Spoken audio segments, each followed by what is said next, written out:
সিদ্ধান্ত আৰু লখিমপুৰ আৰক্ষীৰ কঠোৰ সিদ্ধান্তৰ বাবে তিনিজনকৈ আৰক্ষীক ইতিমধ্যেই গ্ৰেপ্তাৰ কৰা হৈছে। মই কৈছোঁ পানীগাঁও থানাতে কৰ্মৰত অৱস্থাত কনিষ্টবল হিৰণ্য কুমাৰ পাটগিৰি, হোমগাৰ্ড দিলীপ কলিতা আৰু হোমগাৰ্ড দীপক মিলি এজন ব্যক্তি ৰাজকুমাৰ দলে নামৰ এজন ব্যক্তিক এই আমি দেখুৱাই আছোঁ যে দুজনকৈ হোমগাৰ্ড দিলীপ কলিতা আৰু দীপক মিলিক লৈ অনা হৈছে। কি ক'ব?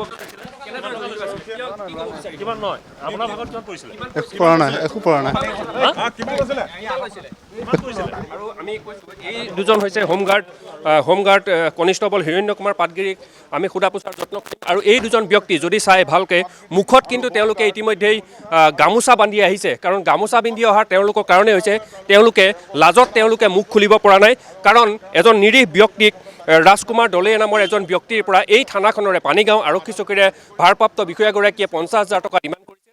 এই 50,000 টকাৰে 21,000 টকা তেওঁলোকে লৈছিল। এই গোটেই কাণ্ডটোত দুজনকৈ হোমগাৰ্ড আৰু কনিষ্টবল এই যিকেইজন হিৰণ্য কুমাৰ পাটগিৰি, দিলীপ কলিতা আৰু দীপক মিলিয়ে এই গোটেই ঘটনাটোত তেওঁলোকৰ টকাৰ লেনদেনৰ ক্ষেত্ৰত জড়িত আছিল।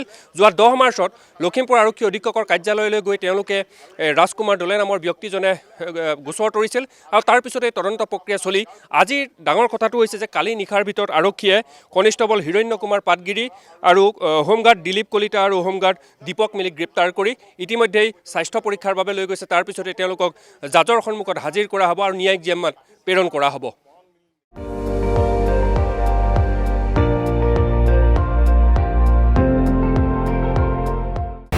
আপুনি চাই আছে ND24, সৰ্বশ্ৰেষ্ঠ নহয় সৰ্বোত্তমৰ দৌৰত।